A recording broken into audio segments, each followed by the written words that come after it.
नमस्कार दोस्तों, आज हम अध्ययन करेंगे तुल्यकालिक मोटर के प्रकार। थ्री फेज जो तुल्यकालिक मोटर होती है उनके कितने प्रकार हैं, उन प्रकारों के बारे में हम आज अध्ययन करेंगे। यदि आपने पिछली वाली क्लास नहीं देखी है तो पिछली वाली क्लास ज़रूर देखें, क्योंकि वहाँ पर इम्पोर्टेंट पॉइंटों के बारे में हमने अध्ययन किया कि तुल्यकालिक जो मोटर होती है उनके जो निम्न पावर फैक्टर होता है उनके कारण जो हैं उनके बारे में जाना, और निम्न पावर फैक्टर को सुधारने की विधियों के बारे में हमने अध्ययन किया। तो पिछली वाली क्लास को जरूर देखें। तो देखिए, चलते हैं आज के टॉपिक पर। तो आज का जो क्लास रहेगी वो है तुल्यकालिक मोटर के प्रकार। तो देखिए, तुल्यकालिक मोटर के प्रकार। तो ध्यान रखिए, तुल्यकालिक जो मोटर होती है मूलतः कितने प्रकार की होती है, तो 3 प्रकार की। तो देखिए कौन कौन से हैं। तो यहाँ से देखिए कितने प्रकार की होगी, 3 प्रकार की। तो देखिए 3 प्रकार कौन कौन से होते हैं। तो यहाँ से देखिए, पहली जो तुल्यकालिक जो मोटर होगी वो होगी सामान्य तुल्यकालिक मोटर। सामान्य तुल्यकालिक मोटर, जिसे क्या बोलते हैं इंग्लिश में प्लेन सिंक्रोनस मोटर भी कहा जाता है। दूसरी देखिए यहाँ से, ये होगी इंडक्शन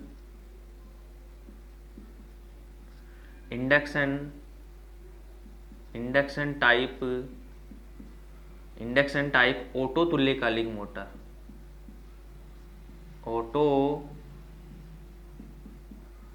ऑटो तुल्यकालिक मोटर।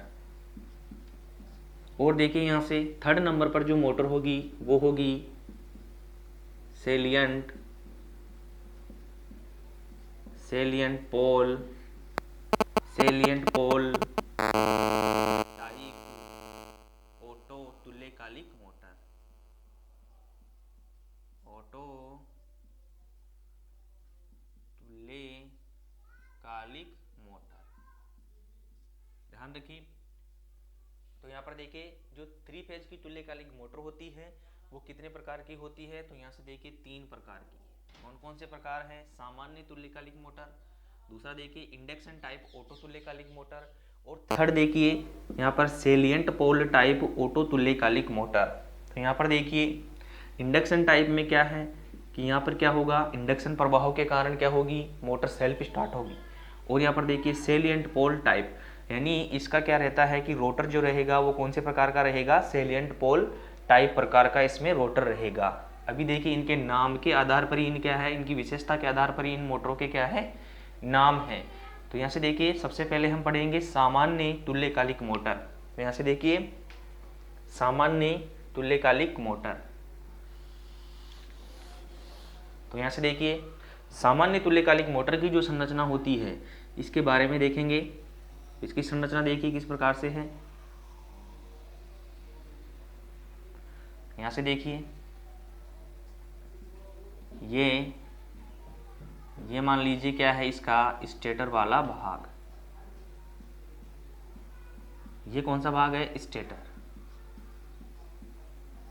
जिसकी संरचना देखिए इस प्रकार से बनी हुई है।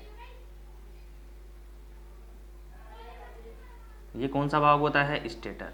यदि आपसे एग्जाम में पूछा जाए तुल्यकालिक मोटर के स्टेटर पर कौन से प्रकार की वाइंडिंग की जाती है, तो देखिए यहाँ से जो स्टेटर वाला जो भाग होता है, तुल्यकालिक मोटर का जो स्टेटर वाला भाग होता है उसमें कौन से प्रकार की वाइंडिंग करते हैं। तो ध्यान रखिए कौन सी वाइंडिंग होती है, आर्मेचर वाइंडिंग।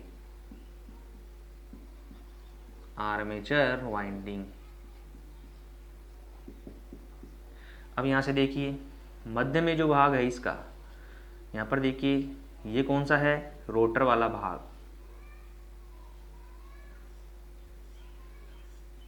ये कौन सा वाला भाग होता है इसका, रोटर। यहाँ से देखिए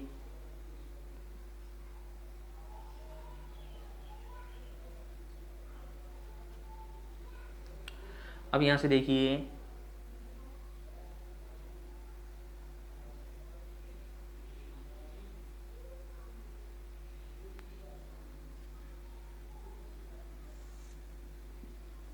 ये देखिए रोटर जो होता है इसको क्या किया जाता है, डीसी सप्लाई से क्या किया जाता है, उत्तेजित किया जाता है। तो यहाँ पर देखिए ये कौन सी सप्लाई है, डीसी, इसे क्या बोलते हैं, उत्तेजक। और यहाँ पर देखिए स्टेटर को जो क्या है यहाँ से 3 फेज सप्लाई दी जाती है। यहाँ से देखिए आर, वाई और बी। स्टेटर को क्या दी जाती है? 3 फेज सप्लाई दी जाती है। रोटर को देखिए डीसी सप्लाई दी जाती है। तो इसे क्या बोला जाता है? दोहरा उत्तेजित मोटर, यानी डबली एक्साइटेड मोटर भी इसे कहा जाता है। और इसके रोटर को क्या करते हैं? डीसी सप्लाई दी जाती है। रोटर पर कौन सी वाइंडिंग की जाती है पूछा जाए तो यहाँ से देखिए फील्ड वाइंडिंग। ये कौन सी वाइंडिंग है? Field winding. अब देखिए सामान्य जो तुल्यकालिक मोटर है इसकी क्या विशेषता है और ये किस रूप से कार्य करती है इसके बारे में देखेंगे। तो यहाँ पर देखिए सबसे पहले तुल्यकालिक जो मोटर होती है इसके देखिए रोटर को डीसी सप्लाई से उत्तेजित किया जाता है। डीसी सप्लाई से उत्तेजित किया जाता है। और ध्यान रखिए यहाँ से देखिए स्टेटर को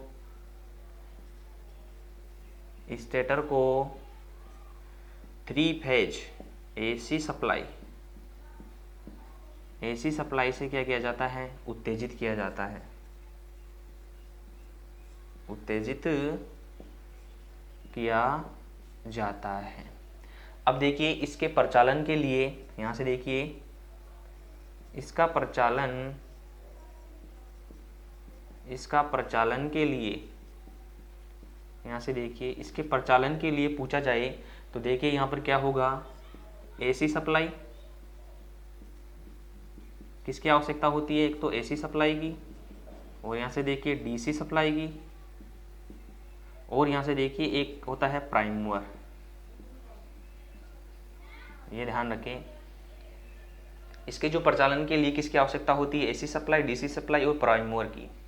और यहाँ से देखिए ये जो मोटर होती है ये लोड पर स्टार्ट नहीं होती है। इम्पोर्टेंट है यहाँ से इसकी विशेषता है। तो यहाँ से देखिए इसकी विशेषताओं में कमी है कि क्या है कि यह मोटर लोड पर स्टार्ट नहीं होती है। ध्यान रखिए सामान्य तुल्यकालिक जो मोटर होती है वह मोटर लोड पर स्टार्ट नहीं होती है क्योंकि इसका स्टार्टिंग टॉर्क जो होता है, स्टार्टिंग टॉर्क क्या रहता है? 0। ध्यान रखें आपसे पूछा जाए कि तुल्यकालिक मोटर जो होती है सामान्य वह सेल्फ स्टार्ट नहीं यानी लोड पर स्टार्ट नहीं होती है। तो क्यों? क्योंकि इसका स्टार्टिंग टॉर्क भी क्या होता है? 0 होता है और ये सेल्फ स्टार्ट मोटर नहीं होती है। तो यहाँ से देखिए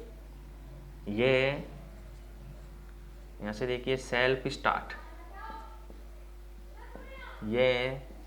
स्टार्ट मोटर नहीं होती है।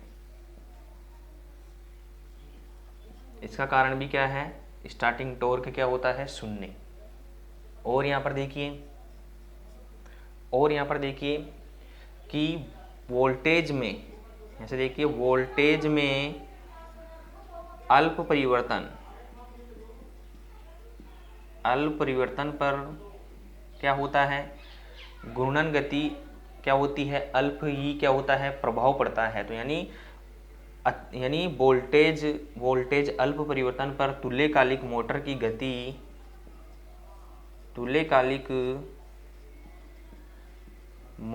गति पर सूक्ष्म प्रभाव पड़ता है। कौन सा प्रभाव पड़ता है? सूक्ष्म प्रभाव, यानी सूक्ष्म प्रभाव पड़ता है। ऐसे देखिए सूक्ष्म प्रभाव यानी कम प्रभाव पड़ता है, यानी हम वोल्टेज में थोड़ा सा परिवर्तन करेंगे तो उसकी गति पर जो है थोड़ा सा ही प्रभाव पड़ेगा। यहाँ से देखिए यदि हम वोल्टेज में, इम्पोर्टेंट है, यहाँ से देखिए यदि हम वोल्टेज में 5% से 10% अधिक परिवर्तन करने पर अधिक परिवर्तन करने पर मोटर क्या हो जाएगी, रुक जाएगी। तो ध्यान रखें, इंपॉर्टेंट है, यदि हम 5 से 10% अधिक परिवर्तन करेंगे वोल्टेज में तो मोटर क्या हो जाती है, रुक जाती है। इंपॉर्टेंट है, यहाँ से ध्यान रखिए, यदि वोल्टेज में 5% से 10% अधिक परिवर्तन करने पर मोटर क्या होगी, रुक जाएगी। तो यहाँ से ये ध्यान रखें। और ये जो मोटर होती है ये लोड पर स्टार्ट नहीं होती है, ये सेल्फ स्टार्ट नहीं होती है। वोल्टेज अल्प परिवर्तन करने पर क्या होता है, गति पर सूक्ष्म प्रभाव पड़ता है। और यदि वोल्टेज में 5% से 10% अधिक परिवर्तन कर दे तो मोटर क्या हो जाएगी, रुक जाएगी। और यहाँ से देखिए, उत्तेजक के रूप में, इस मोटर में उत्तेजक के रूप में ध्यान रखिए डीसी शंट जनरेटर का प्रयोग किया जाता है। किसका प्रयोग करते हैं, डीसी शंट जनित्र का क्या करते हैं, प्रयोग करते हैं, या डीसी जनरेटर का उपयोग किया जाता है। क्या करते हैं, उपयोग किया जाता है। तो ये चीज़ें ध्यान रखें, उत्तेजक के रूप में डीसी शंट जनरेटर का उपयोग किया जाता है। यदि आपने इसका एक्साइटेशन वोल्टेज पूछा जाए तो कितना होगा, तो देखिए यहाँ से 110 वोल्ट से लेकर 250 वोल्टेज तक की रेंज में इसका क्या कर सकते हैं, एक्साइटेशन हम चेंज कर सकते हैं। और एक्साइटेशन की जो वोल्टेज है, यानी डीसी जो एक्साइटेशन का वोल्टेज है वो उसका कितनी सीमा है, तो 110 वोल्टेज से लेकर 250 वोल्टेज तक। इतनी बातें ध्यान रखें। और आपसे यदि पूछा जाए कि सामान्य तुल्यकालिक जो मोटर होती है इसकी जो ये संरचना है ये किसके समान होती है, तो इसकी संरचना ऐसे देखिए, इसकी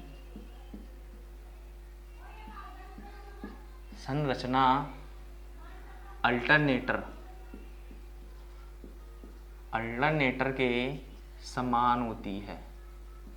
अल्टरनेटर के क्या होती है, समान होती है। तो इतनी बातें आप यहाँ से ध्यान रख सकते हैं, इम्पोर्टेंट है। अब देखेंगे कि जो इंडक्शन टाइप की जो ऑटो तुल्यकालिक मोटर हैं उसके बारे में देखेंगे। तो यहाँ पर देखिए, दूसरी जो मोटर है वह कौन सी है, इंडक्शन टाइप ऑटो तुल्यकालिक मोटर। तो यहाँ से देखिए दूसरी कौन सी है,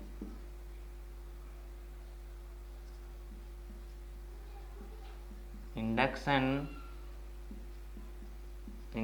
टाइप ऑटो तुल्यकालिक मोटर। तो देखिए दूसरी मोटर कौन सी है, इंडक्शन टाइप ऑटो तुल्यकालिक मोटर। ये देखिए, ये जो मोटर होती है इसकी संरचना के बारे में पूछा जाए तो देखिए इसकी संरचना थोड़ी सी बेसिक जान लेते हैं कि किस प्रकार से इसकी संरचना बनी हुई रहती है। तो यहाँ पर देखिए इसकी संरचना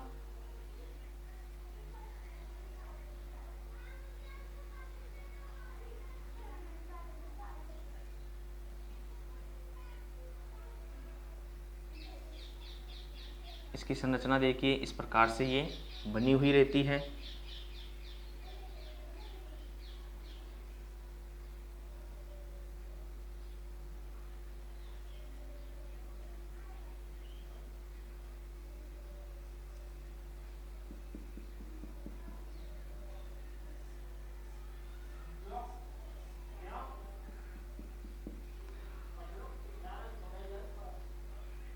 ये क्या है, ये इसका एक्साइटर, यानी इसका क्या है, उत्तेजक जो वाला भाग होता है रोटर का, एक्साइटर इसे बोला जाता है। यहाँ पर देखिए इस मोटर में देखिए, यहाँ पर इसकी शाफ्ट पर देखिए क्या लगी हुई रहती है, 3 स्लिप रिंग।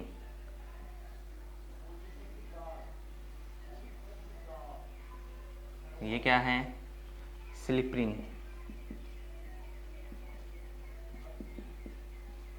और यहाँ पर देखिए स्टेटर को कौन सी सप्लाई से जोड़ा जाता है, 3 फेज सप्लाई से। यहाँ से देखिए RYB। और यहाँ पर देखिए एक लगा हुआ रहता है 3 फेज रिहोस्टेट। क्या लगा हुआ रहता है? 3 फेज रियोस्टेट। तो यहाँ पर देखिए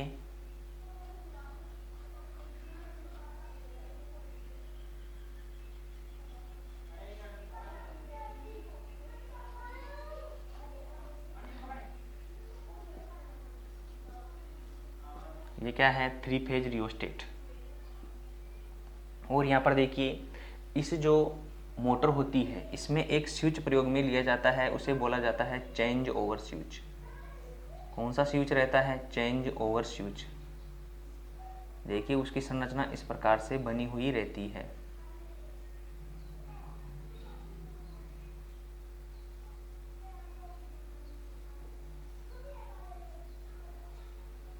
तो यहाँ से देखिए इस प्रकार से ये कनेक्शन जुड़े हुए रहते हैं।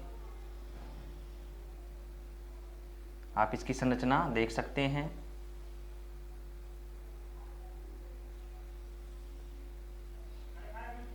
ये क्या है? 3 फेज रियोस्टेट है। और यहाँ पर देखिए जो स्लिप रिंग रहती है इसकी संरचना देखिए इस प्रकार से, इस चेंज ओवर स्विच से ये क्या रहती है? कनेक्ट रहती है।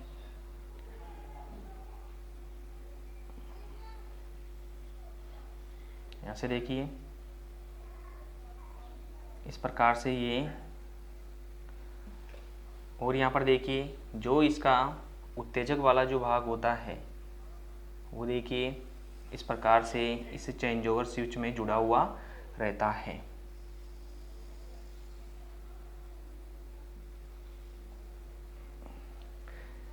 इस प्रकार से ये कौन सी है? ऑटो तुल्यकालिक यानी इंडक्शन टाइप ऑटो तुल्यकालिक मोटर। कौन सी है? इंडक्शन टाइप ऑटो तुल्यकालिक मोटर। ये क्या है? इसकी स्लिप रिंग रहती है। और ये कौन सा है? Change over switch. Change over switch. कौन सा स्विच है? Change over switch. इस स्विच के इधर की ओर कौन सी अवस्था है? तो ध्यान रखिए रन अवस्था में, जो शुरू में रन अवस्था में होती है। यहाँ से देखिए ये कौन सी अवस्था है? स्टार्ट अवस्था। इस चेंज ओवर स्विच की कौन सी अवस्था है? स्टार्ट अवस्था। और ये कौन सी अवस्था है? रन अवस्था। तो इस प्रकार की जो इनकी क्या रहती है? संरचना बनी हुई रहती है। तो ये ध्यान रख सकते हैं ये कौन सी मोटर है? इंडक्शन टाइप ऑटो तुल्यकालिक मोटर। अब देखिए इसके बारे में महत्वपूर्ण बातें जो हैं वो हम देखेंगे। तो यहाँ से देखिए स्क्रीनशॉट ले सकते हैं। अब देखेंगे इसमें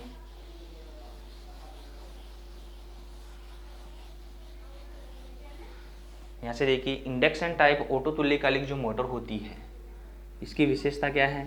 तो देखिए ये भार पर भी क्या हो जाती है? सेल्फ स्टार्ट हो जाती है। तो यानी भार पर भी क्या हो जाती है? भार पर भी मोटर सेल्फ स्टार्ट हो जाती है। ध्यान रखिए भार पर भी ये मोटर क्या हो जाएगी? सेल्फ स्टार्ट हो जाएगी। दूसरी देखिए इस मोटर में ध्यान रखें प्राइम मूवर का प्रयोग नहीं किया जाता है। इस मोटर में प्राइम मूवर का प्रयोग नहीं किया जाता है। ध्यान रखिए इस मोटर में प्राइम मूवर की आवश्यकता नहीं पड़ती है और ये मोटर जो है ये भार पर भी क्या हो जाती है? स्टार्ट हो जाती है। और देखिए यहाँ से इम्पोर्टेंट बात कि जो इंडक्शन ऑटो टाइप जो तुल्यकालिक मोटर होती है ये इकाई पावर फैक्टर पर क्या करती है? कार्य करती है। तो देखिए इकाई पावर फैक्टर पर क्या करती है? कार्य करती है। ये इम्पोर्टेंट बातें आप यहाँ से ध्यान रख सकते हैं कि भार पर भी ये मोटर क्या होती है? सेल्फ स्टार्ट हो जाती है। इस मोटर पर प्राइम मूवर का प्रयोग नहीं किया जाता है और इकाई पावर फैक्टर पर क्या करती है? कार्य करती है। और देखिए इस मोटर में देखिए change over switch change over switch और 3 फेज रियोस्टेट का 3 फेज रियोस्टेट का प्रयोग किया जाता है या उपयोग किया जाता है। इस मोटर में का उपयोग किया जाता है। यहाँ से देखिए इस मोटर में चेंज ओवर स्विच और 3 फेज रियोस्टेट का क्या किया जाता है, उपयोग में लिया जाता है या उपयोग किया जाता है। तो ऐसे देखिए इंडक्शन टाइप जो ऑटो तुल्यकालिक मोटर होती है वह भार पर भी सेल्फ स्टार्ट हो जाती है। इस मोटर का जो प्राइम मूवर होता है उसमें क्या होता है, प्रयोग नहीं लिया जाता है। यानी इंडक्शन टाइप तुल्यकालिक मोटर में प्राइम मूवर का प्रयोग नहीं किया जाता है। और देखिए ये इकाई पावर फैक्टर पर क्या करती है, कार्य करती है। और इस मोटर में देखिए चेंज ओवर स्विच और 3 फेज रियोस्टेट का प्रयोग किया जाता है। इतनी बातें ध्यान रखिए। इसका देखिए उपयोग देखेंगे, इस मोटर का उपयोग देखिए कहाँ पर लेते हैं। एक तो देखिए सीमेंट मिल,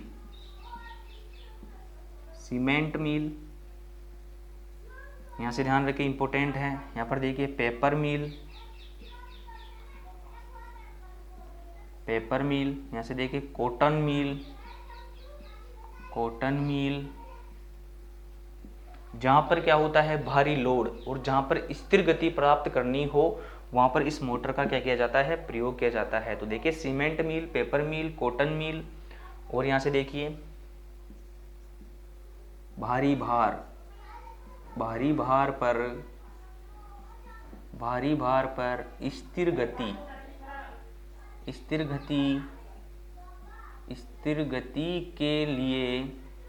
स्थिर गति के लिए यांत्रिक रूप में इस मोटर का प्रयोग करते हैं। यांत्रिक ऊर्जा के लिए इस मोटर का उपयोग किया जाता है।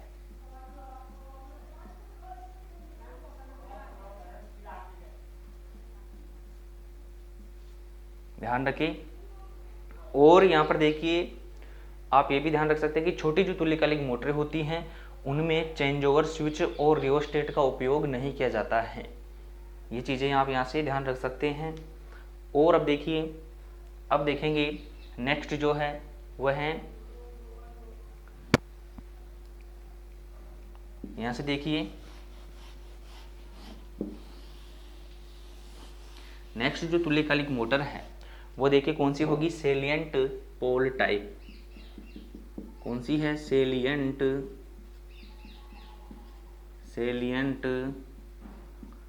पोल टाइप ऑटो तुल्यकालिक मोटर। ये कौन सी मोटर है, सेलिएंट पोल टाइप ऑटो तुल्यकालिक मोटर। यानी सेलिएंट पोल जो दिखाया गया है, बताया गया है, ये किसके लिए है, जो इसका जो रोटर बना हुआ रहता है वो कौन से प्रकार का रहता है, सेलिएंट पोल टाइप। तो देखिए यहाँ से लिख सकते हैं इस मोटर का रोटर, यहाँ से देखिए सेलिएंट टाइप का, यानी सेलिएंट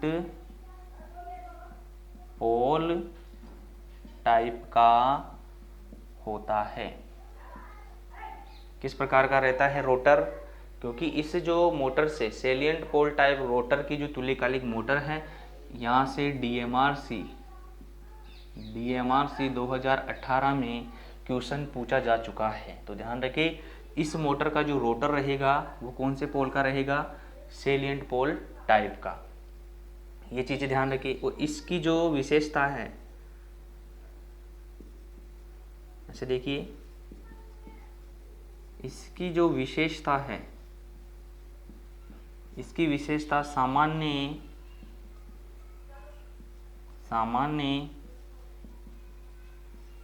तुल्यकालिक मोटर के समान है। तुल्यकालिक मोटर के क्या है, समान है। तो ये ध्यान रखिए। और यहाँ से देखिए इंपॉर्टेंट यही है कि इसका जो रोटर होता है वो सेलिएंट पोल टाइप का रहता है। तो यहाँ से देखिए सेलिएंट पोल टाइप का जो रोटर होता है वो देखिए एक अपन ने देखा है कि 3 फेज जो मोटर है, हम पढ़ेंगे कि 3 फेज जो मोटर होती है उसका जो रोटर रहता है यानी स्क्वायरल केज जो 3 फेज की जो मोटर होती है उसका जो रोटर जो रहता है वो कौन सा रहता है, सेलिएंट पोल टाइप का। क्योंकि जो इसका जो पोल वाला जो भाग होता है, आगे वाला जो भाग होता है, उसे देखिए क्या कर दिया जाता है, कॉपर की छड़ से, यहाँ से ध्यान रखिए, कॉपर की छड़ से क्या कर देते हैं, शॉर्ट सर्किट। यहाँ से देखिए शॉर्ट सर्किट कर देते हैं।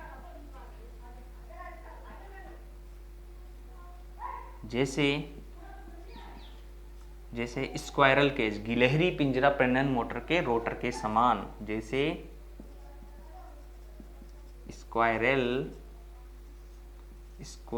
केज इंडक्शन मोटर के समान। ध्यान रखें, ये जो सेलिएंट पोल जो रोटर टाइप होता है उसके रोटर को किसके समान कर दिया जाता है, किसके समान शॉर्ट सर्किट कर दिया जाता है, तो ध्यान रखिए स्क्वायरल केज इंडक्शन मोटर के समान उसके रोटर को क्या कर दिया जाता है, शॉर्ट सर्किट कर दिया जाता है। कौन सी छड़ होती है, कॉपर की छड़ के द्वारा उनको क्या कर देते हैं, शॉर्ट सर्किट कर देते हैं।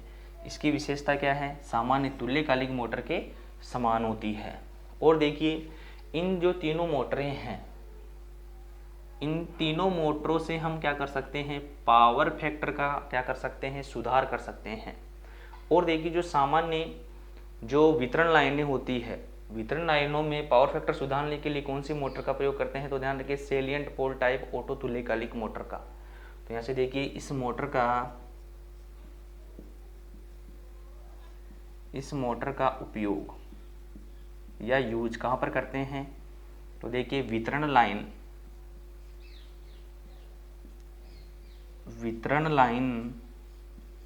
का पावर फैक्टर सुधारने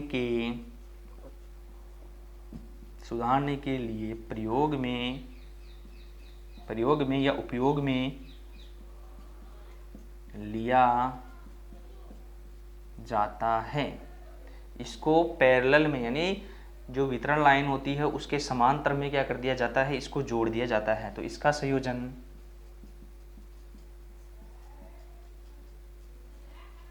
संयोजन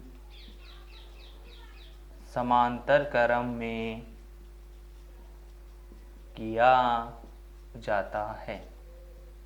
तो देखिए वितरण लाइन में पावर फैक्टर सुधारने के लिए या पावर फैक्टर संशोधन के लिए जो मोटर प्रयोग में ली जाती है वो कौन सी है, सेलिएंट पोल टाइप ऑटो तुल्यकालिक मोटर। तो ध्यान रखिए। और देखिए जो तीनों मोटरें होती हैं इनका प्रयोग किस में लिया जाता है, किस में लिया जा सकता है, तो देखिए इन तीनों मोटरों का जो उपयोग है तो ध्यान रखिए पावर फैक्टर संशोधन में भी प्रयोग में ले सकते हैं। तो देखिए पावर फैक्टर संशोधन में भी उपयोग लिया जा सकता है। तो देखिए इम्पोर्टेंट है कि इनका जो पावर फैक्टर संशोधन के रूप में उपयोग लिया जा सकता है कौन सी मोटर का, सामान्य तुल्यकालिक मोटर, इंडक्शन टाइप ऑटो तुल्यकालिक मोटर और सेलिएंट पोल टाइप ऑटो तुल्यकालिक मोटर।